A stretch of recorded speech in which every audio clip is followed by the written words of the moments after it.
นะโมตัสสะภะคะวะโตอะระหะโตสัมมาสัมพุทธัสสะนะโมตัสสะภะคะวะโตอะระหะโตสัมมาสัมพุทธัสสะนะโมตัสสะภะคะวะโตอะระหะโตสัมมาสัมพุทธัสสะพุทธังธัมมังสังฆังนัมมัสสามิ Good evening, everybody. In the time of the Buddha, people would sometimes come to the Buddha dissatisfied with their practice, dissatisfied with the Buddha and his teachings. And I'm not sure that that has changed today.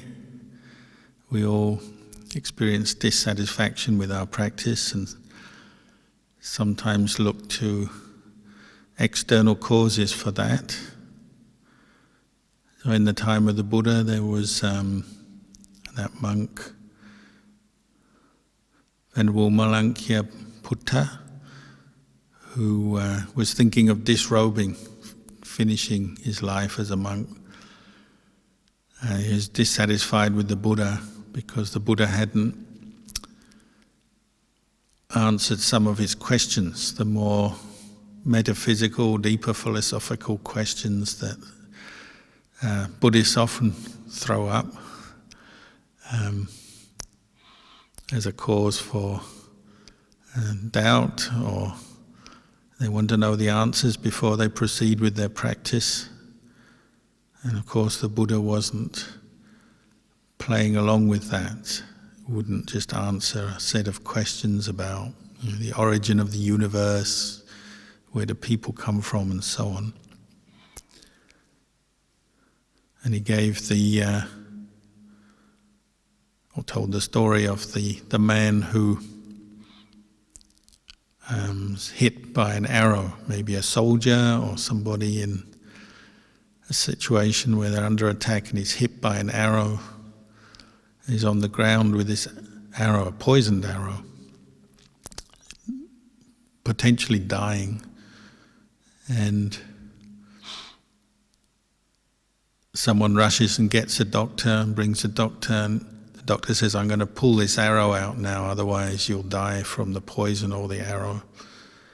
And the dying man says, no, wait. Before you do anything, I want to know who fired this arrow.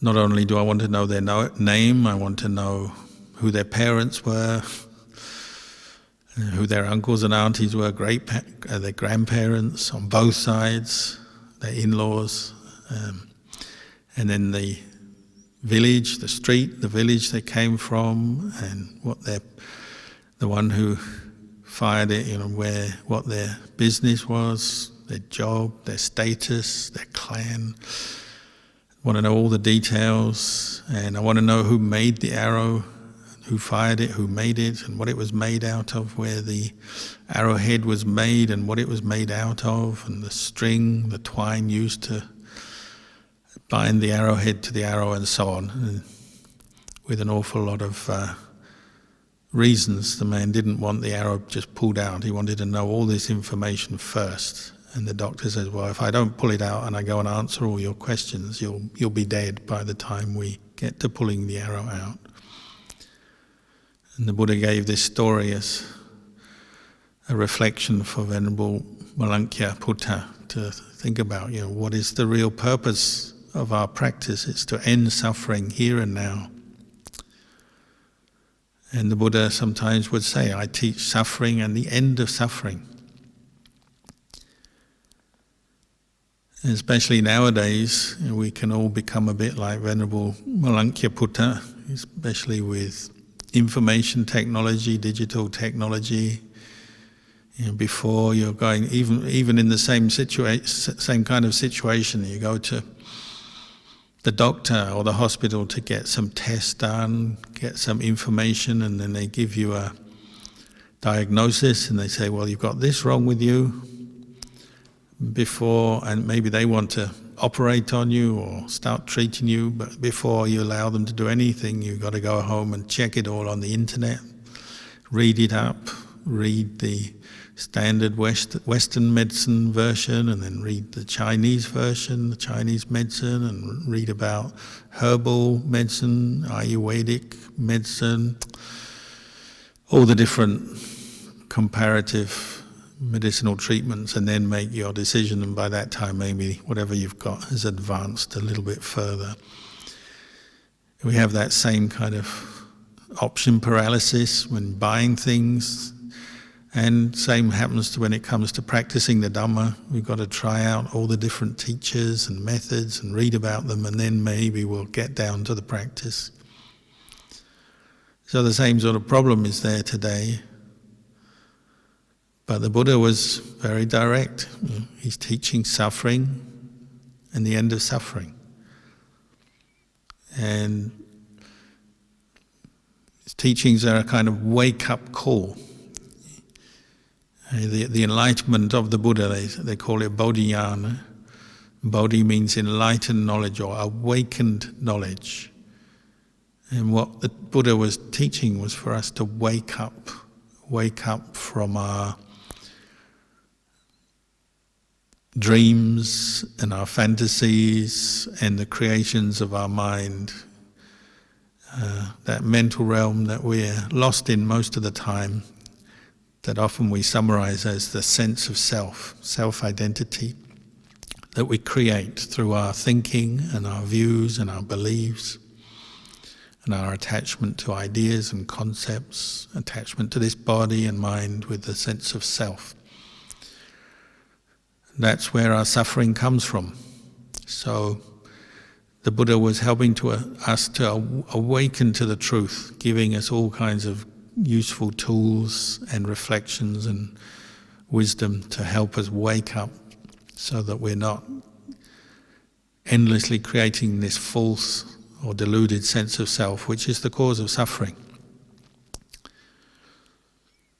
Ajahn Chah, once somebody asked him, they said to him, oh, you've got a lot of monks and nuns living with you. That must be a lot of work to get them all enlightened. You've got to teach them a lot, look after them, guide them. And he answered, he said, well, actually my job is just to establish them in right view, samadhi. The practice to enlightenment, that's their job. They have to do that. So this is the mind of a wise teacher. He gives his students the tools, the wisdom, but then they have to go and do the practice.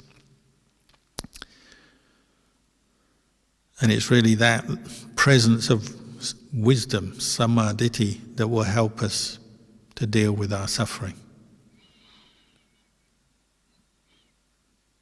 Like anything we do in life, if we have the right attitude, we can deal with all kinds of issues and problems and difficulties that come up in our day, in our work, our family, or in our mind, in our meditation.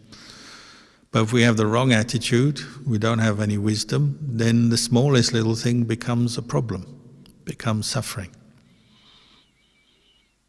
And that's why right view is so important. Understanding, say, the Four Noble Truths, suffering, its cause, the cessation of suffering, the path of practice leading to the cessation of suffering. If you keep coming back to that, coming back to right view, it helps, and it can end suffering so quickly when we apply this wisdom in whatever situation. But when there's no wisdom, we just keep creating this sense of self out of our experience. Really, it comes out of avijja, ignorance, not knowing the truth. So we're still drunk, intoxicated with our view of the world, deluded view of the world, this view of self. It's a bit like if you ever have been drunk You can remember that, when you're really drunk or intoxicated in some way or other, you can do all kinds of things that are really harmful for yourself. Like you can hurt yourself and not realize it. In the old days, sometimes when they had to do operations on people, they'd actually make them drunk because they had no anesthetic. But if someone was drunk, well, they wouldn't notice the pain so much, and they wouldn't react in the normal way to pain, say when the surgeon cut them open to do some surgical operation. Life is a bit like that. When we're not awake, we're not aware, we don't have right view, we're in this drunken state, and we keep doing things which cause ourselves suffering, harm. So they call the practice of Buddhism, this practice of awakening to the truth. And the idea being that when we notice suffering, then it becomes clear, suffering is suffering, it's stressful, it's painful, it's not what we want. And then that leads on to the search for, what is the cause of suffering? Once you identify, I am suffering, once you realize it, then you start looking for what the cause is and then what you can do to remedy it, to abandon the cause of suffering. So it's a process of awakening. The Buddha's explanation of this is what we call the paticca samuppada, which it's this description of the chain of dependent arising, the way human beings keep getting caught into suffering. So we start off with avijja, not knowing, leading on to making karma, good and bad, and particularly leading on to sense contact. Once you're born into this world and you have a body with 5 senses, and your sense contact is constantly bringing you sight, sound, taste, smell, touch, and then ideas, concepts coming up in your mind. And that is a cause for craving, which is a cause for clinging, which is a cause for becoming, birth, and aging, sorrow, lamentation, grief, despair, and all the different kinds of suffering. So this is something the Buddha described for us, how we suffer as human beings, and he was encouraging us to learn from this, investigate this. Sometimes it's very easy, isn't it, to end suffering. Simply establish awareness of what you're thinking or that mood that is taking place in the mind. Maybe bring your mind back to a meditation object, such as the breath, or any other technique you have to pause and establish mindfulness at a moment, and that's enough for that feeling of stress to end. Other times we have to investigate and look more closely and repeatedly over and over again. But what we're looking at is suffering. Where does it come from? And that's something that goes even beyond language, say. Wherever you're born in the world, you have the language of your parents and the culture you live in. Some people acquire more languages, but suffering isn't simply something you talk about and describe and label. That's part of it, and that's helpful for when, say like this, discussing why do people suffer, how do they suffer, what's it like. But as an experience, it's something you feel and you can know and be aware of, whether it's physical pain, discomfort, or mental suffering, not getting what you want or getting what you don't want. These are experiences of mental pain, and they can be known, and they can be known even without a word being said. Similarly, an experience of non-suffering, say when the mind has let go of some attachment, some craving, some attachment, when it's woken up to the truth, that can also be known, and it doesn't have to be known with language. We can use language to describe it and label it, but as an experience, coming out of suffering or freeing the mind from suffering is something to be known. to be realized. So this is what the Buddha was encouraging us to develop, the ability to know ourselves, know this body, know this mind, and particularly how suffering arises, and then to know the end of suffering as an experience. At the moment we have in our forest, it's that time of year we have deer coming into the monastery, and it's that time of year they get pregnant, they have babies, and sometimes the mother deer will leave her baby up on the hill as she comes down into the flatter areas where the grass is to graze. The newborn babies, they're not very good at walking, so often the mum just leaves them in a suitable spot for the night. So the monks quite often are coming across baby deer, just kind of left. They're not forgotten, but they're left temporarily. And when they're newborn, they're not yet very scared of humans. They're just kind of sitting there waiting patiently for their mum to come back. So you can even go up and stroke them. So Ajahn X managed to film a little deer the other day, and he was stroking it. He was talking to it in Thai, and we showed the film to a few people of this baby deer, and then someone was saying, "Well, this deer is an Australian deer. Surely you should be speaking to it in English." But then what's going on there? Well, it's the mind of metta, the opposite of anger, the opposite of cruelty, the opposite of suffering. It's a mind of kindness. He was just stroking, being friendly to the little deer that was probably quite cold and a bit lonely, and the deer seemed quite happy. It doesn't really matter, does it, whether you speak Thai or English or any other language. It's the language of the heart in that situation. Just as the language of cruelty or anger also is a language of the heart, and you don't necessarily need to know someone's words to experience the anger coming from them. So this is what the Buddha was getting to. He's getting to us to go deeper under the surface, even under the surface of language, ideas, concepts of self, who we are, who we think we are, more to training ourselves to think in the way, how does suffering arise? How do we end it?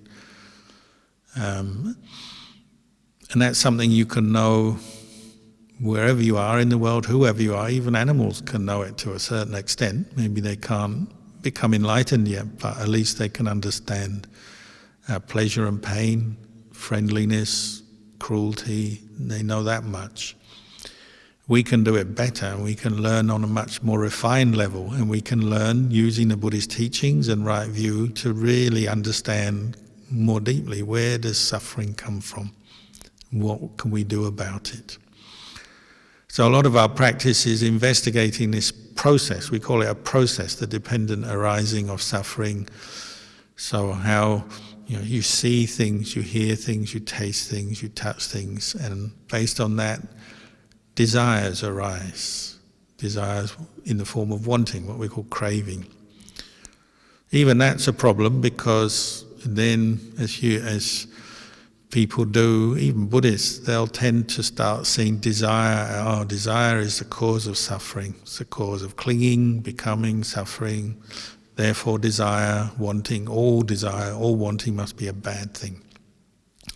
But that's not quite correct, because there are those skillful desires which we are developing as well. So that's a part of our practice, especially in the beginning, is learning to recognize the difference between skillful desire, which is that motivation to practice for the end of suffering, develop the path, cultivate the path, say to practice generosity, to develop virtuous conduct, practice mindfulness, develop states of calm, and to reflect on the Dhamma, contemplate the Dhamma. Those are all parts of the practice motivated by skillful desire. Whereas craving, when we're talking about the cause of suffering, is unskillful desire, which always leads to some form of mental agitation, disturbance, suffering. Maybe very subtle suffering, because a lot of suffering is very subtle. maybe kinds of suffering that aren't even apparent yet, but nevertheless, craving always leads to suffering. So that may be, say, you get something, you go to work and you earn money and you've got enough money and you can buy a new car, and that's all fine and that's good.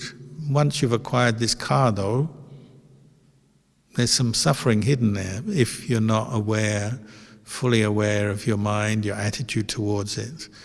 We've all heard of the Ajahn Chah teaching about the cup is already broken. Just talking about material things in the world that we identify with as self and belonging to a self, mine, myself, my car. Like the cup is already broken, meaning it's inherently impermanent, subject to change.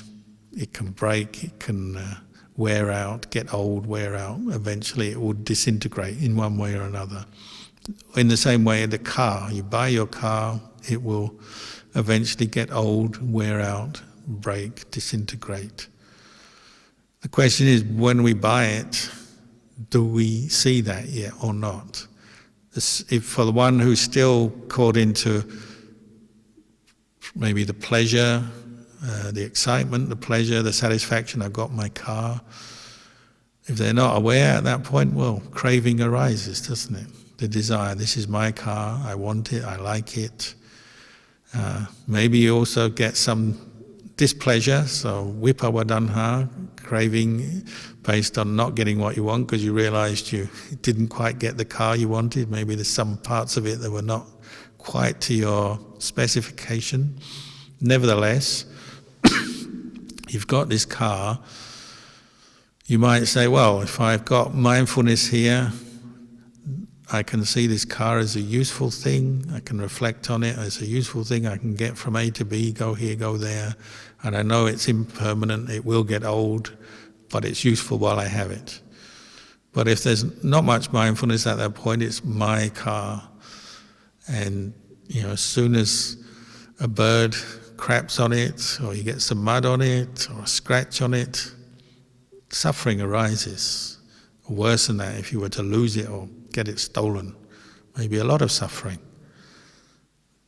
That's craving, isn't it? How it arises. Once you've got something, a car, then craving can arise.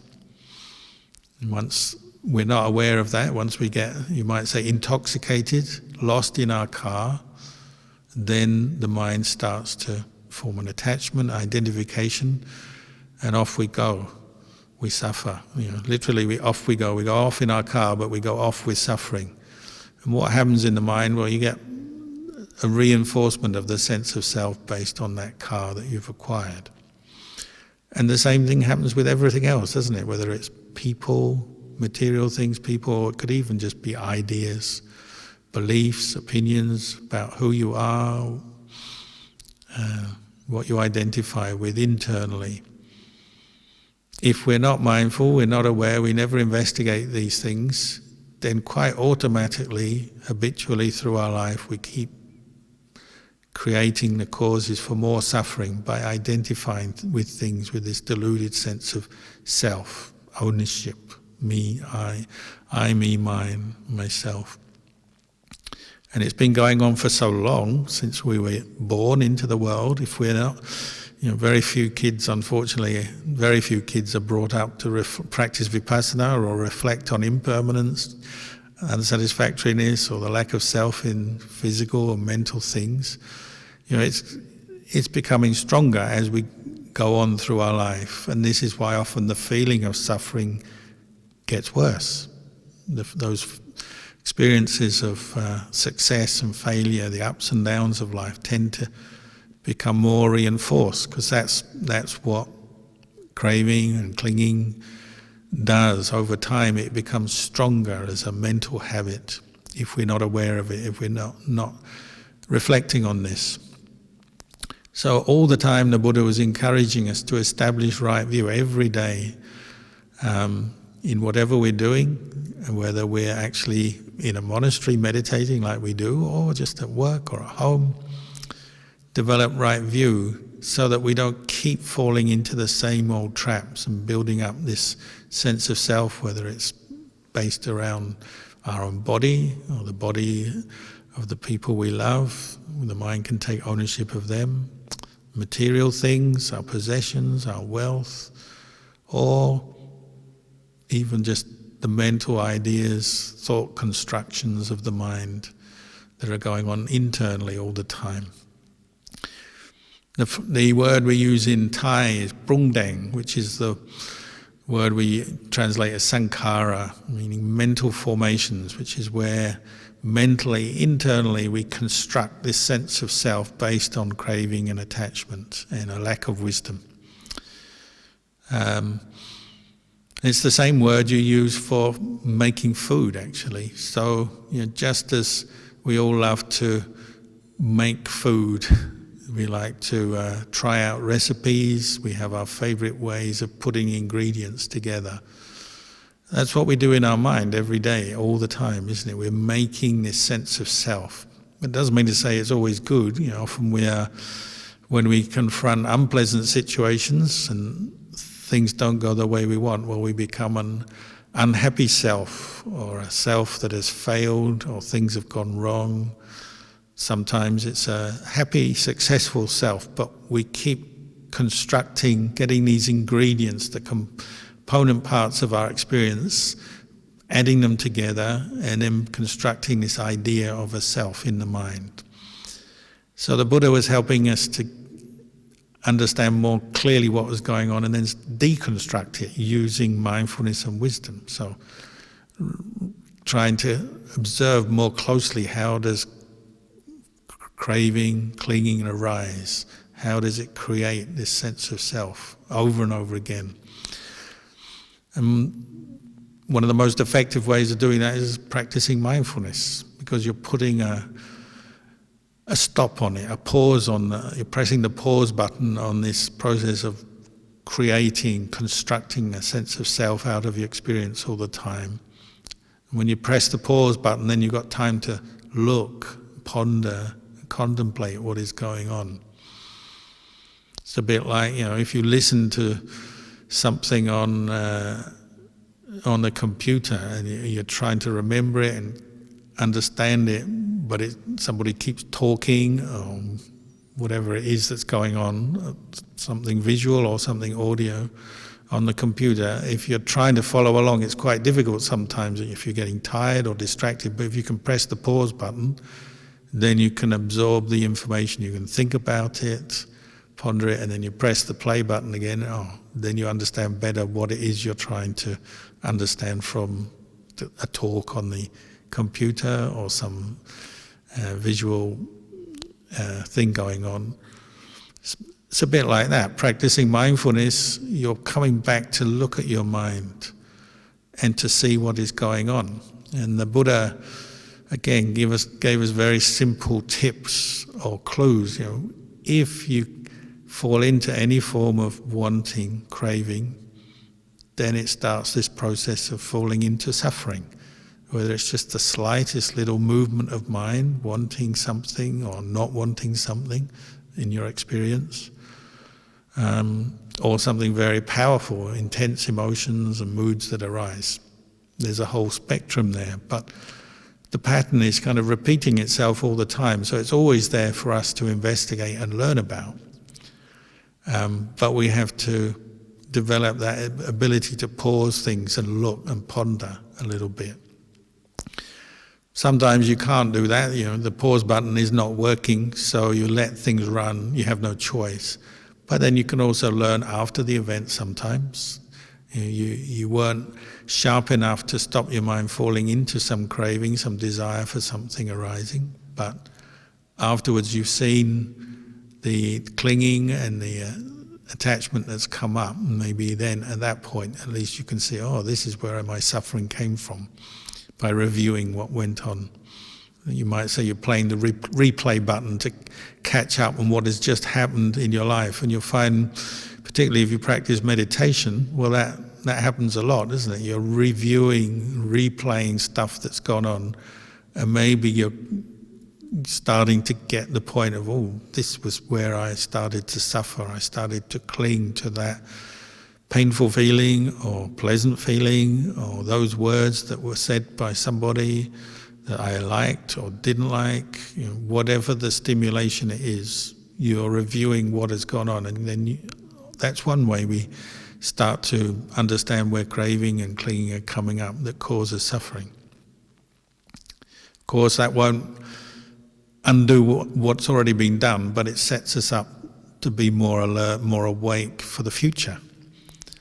And that is also part of the practice, preventative practice. You're aware and alert to what suffering may come because you've seen where it's come before. So when you practice awareness, mindfulness, and you're learning to investigate more closely what's going on in your experience, you're learning, the aim is always to learn where is suffering coming from, how am I doing it? And you'll see in very simple ways, just the attitude you bring to any task, any activity during your day will affect the colour of your mind or the tone of your experience, say. So like you could be doing a job of work or driving your car or job of work, and when there is mindfulness, there's right view present, things seem to go quite easily, quite well, no particular suffering. But if you're falling into a mood of craving, you're frustrated, unhappy about something already, straight away, whatever you're doing starts to become harder, doesn't it? Because you're now adding on a mood, maybe a mood of negativity, a mood of suffering comes into that activity, and it becomes unpleasant. So one person can be driving a car quite peacefully, another person can be driving a car and they're stressed and suffering, and it will be expressed in that action, that activity at that time. This is something we can all start to observe in our day, how our mental state is affecting other things. Some people, when they're more stressed and they're eating, they bite their tongue, they bite the side of their mouth, for example, or they spill things and make a mess, say. Life is like that, isn't it? The state of mind will affect the kind of activity we're doing. And it will change from day to day, won't it? One day you're eating and you're stressed and you bite your tongue, bite the side of your mouth. The next meal you have, you're feeling more calm, well, no problem. Most people know how to eat, but the state of mind will also affect that activity. So this is what we're uncovering as we practice mindfulness, investigate the truth more. If you keep on doing this, then that mindfulness, that awareness becomes more continuous, more clarity is gained, and you'll recognize craving leading to clinging, leading to suffering coming up more and more. And you can start to interrupt the process. Craving arises, but instead of letting the mind go into this state of mental proliferation, clinging to the mood, getting caught into that mood, one can bring up mindfulness and let the mood pass.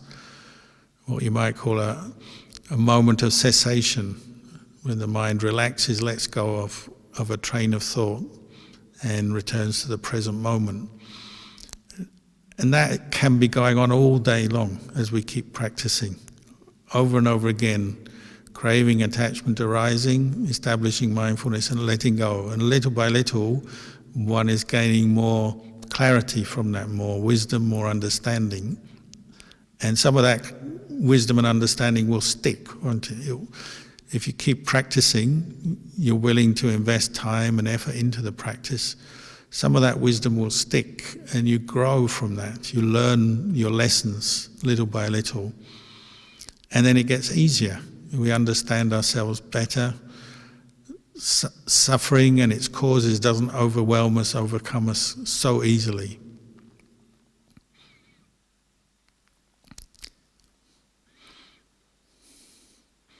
So maybe I'll leave you with these reflections today, and we can talk again next time.